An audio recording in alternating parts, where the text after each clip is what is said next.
Hey y'all, Joefer here, the cranky old gay guy. Good morning. It is Monday, the 21st of April, 2025, the day after Easter, also known as Easter Monday. Something I must address before we get started. It is the death of Pope Francis. That's right.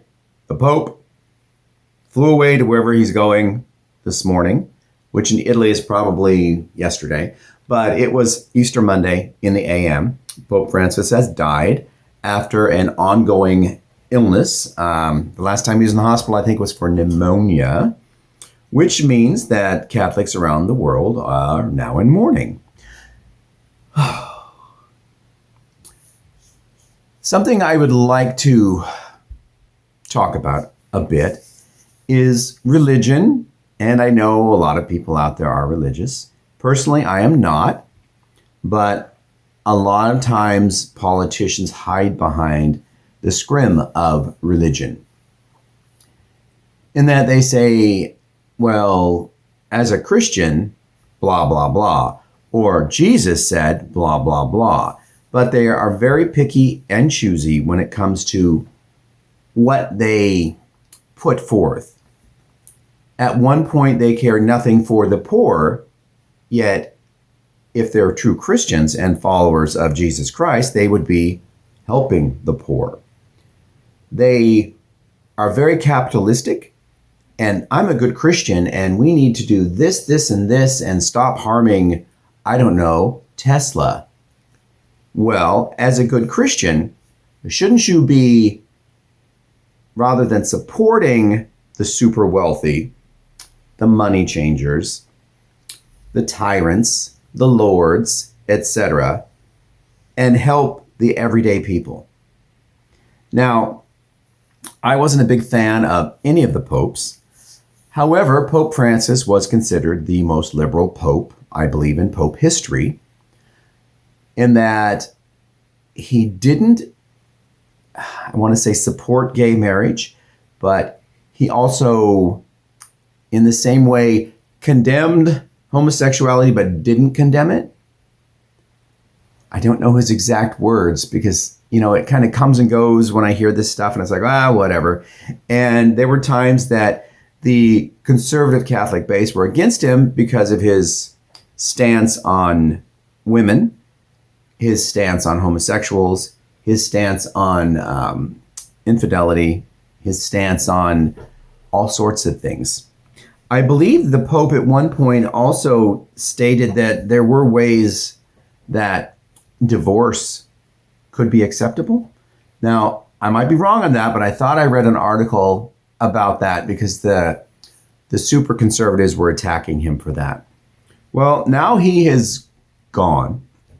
So we'll get a couple days here and there of, what's going on? It'll be top story until the orange man in office does something even more outrageous, which steals the limelight, which he will be prone to do. And by the way, I am waiting for the J.D. Vance update since he did meet with the Pope the day before he died. Now, conspiracy theorists run wild on that one. That's all I'll say there. The Pope will lie in state in the Vatican or Saint something Hall. What is their main hall over there? I've never been to Rome. But he's supposed to lay there for 9 days. And during that time, I believe, is when they are debating who will become the next pope. Now, ABC News states that there's a good chance that he's going to be well remembered and he's going to get a lot of positive publicity now that he's dead, and that they're going to bring in someone just like him. Because according to ABC News, 80% of the current cardinals were selected and appointed by Pope Francis. Pope John Paul is a name I heard a lot growing up, whenever Catholic Pope was mentioned. I don't believe that's the case. I believe, in my heart of hearts, since fascism is running wild around the world right now, I think that the Catholic Pope is going to be super, super conservative, the new one, and even more stricter, and turning back any gains that liberal Catholics have made. This is just a prediction. But, my prediction about martial law as of yesterday or today hasn't happened yet either. So take that with a grain of salt. I do want to point out that popes, even though they are religious leaders, are also very political. Look at Pope Pius XI, who was there, I think, in the late 20s up to the late 30s, mid to late 30s. And he spoke out against Nazism and the rise of fascism, but at the same time created friendly relationships with not only Adolf Hitler, but with Mussolini. So he was playing both sides of the thing. It's like, I want them to think I'm on their side, but at the same time, I need to help the people, so I'm helping the resistance. Now, was that a smart move? I don't know. I don't know what those leaders would have done if the Pope had just said, F you, and, stop hurting our people.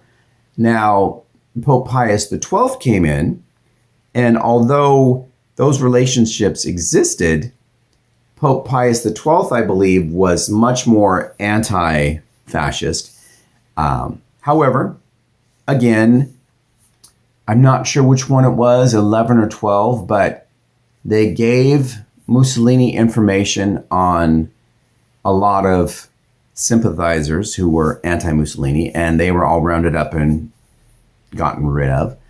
And they also helped the Nazis capture a lot of fleeing Jewish people.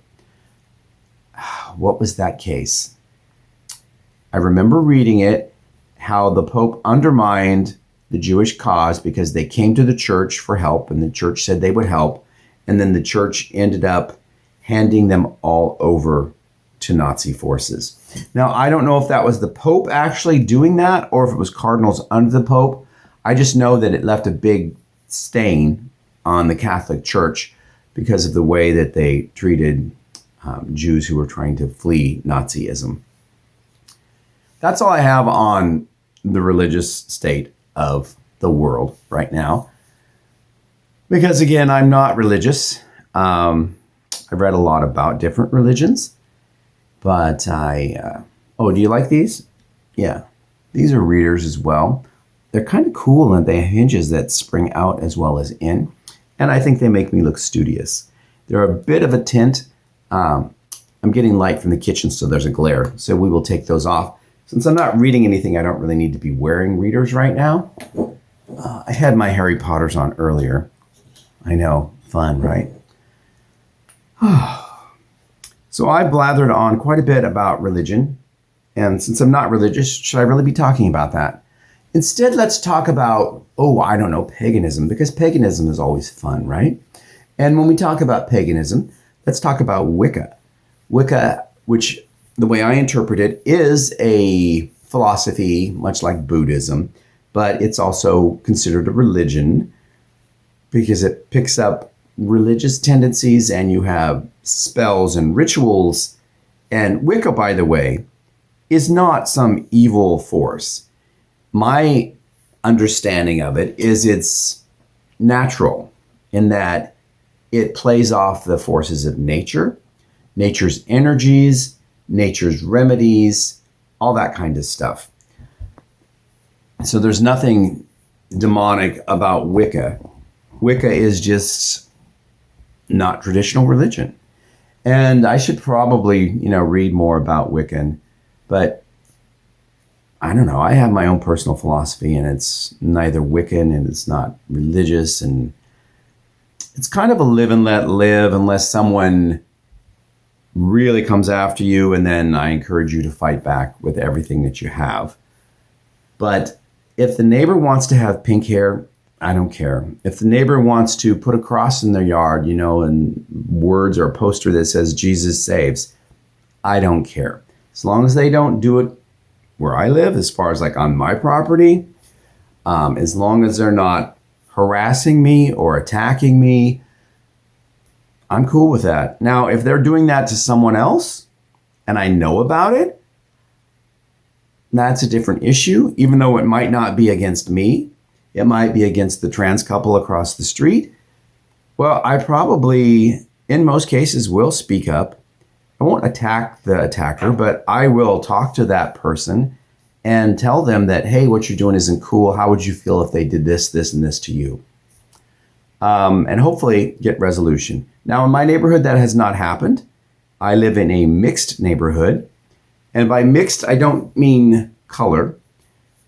We have a mixed neighborhood in that way, but it's very leaning white, much like all of Portland. But we have several religions on the street. When I say several, I mean, I think there's, now these are just ones I know about. There's several Christians, and then there's Catholics. I don't think there are any Mormons on my street this way or this way. The one Muslim family or family who the parents were Muslims, the kids weren't, they have moved away. So I guess we're not as mixed as I thought. And then a lot of the people on this street are just old hippies, and they don't really practice any religion that I'm aware of. Although I do suspect, I do suspect that the two ladies up the street are witches. And I also think that one of the old hippies, a straight woman, I think she probably practices spells as well. And have I heard them or seen them do this? No. But I just kind of get a feel when I'm around them. And the ladies that I think are witches, I've just seen some stuff that they put out in their yard and on the sidewalk. And it's like, that's very pagan. That's very Wiccan. So that's where I'm getting that. And let's see. What else? Oh, yes. I am doing this morning. I'm going to be leaving here in 35 minutes. So I'm going to get out of here so I can actually put some plants in that flower box I built. So maybe I can show that to you at a later date. All right, everybody. I'm not too cranky right now. Oh, and it's because it's pretty chilly in the house. It was sunny and then it rained and rained and rained yesterday. And this morning it's been pretty cold and misty outside. And right now the temperature is just under 50 degrees. And I haven't had the heat on in a few days because that's just a waste of energy. Save the environment, you know. And I have this, so I might as well use it, right? I mean, what good are recycled pop bottles turned into a luscious fur if you're not going to actually wear those pop bottles around the house? All right, I got to go, everybody. As always, stay cranky. Bye-bye. On Easter's dawn, the world stood still. A shepherd's voice, now soft and still, through paths of grace, he led the way. A beacon bright through night and day. Rest now.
eternal peace be forever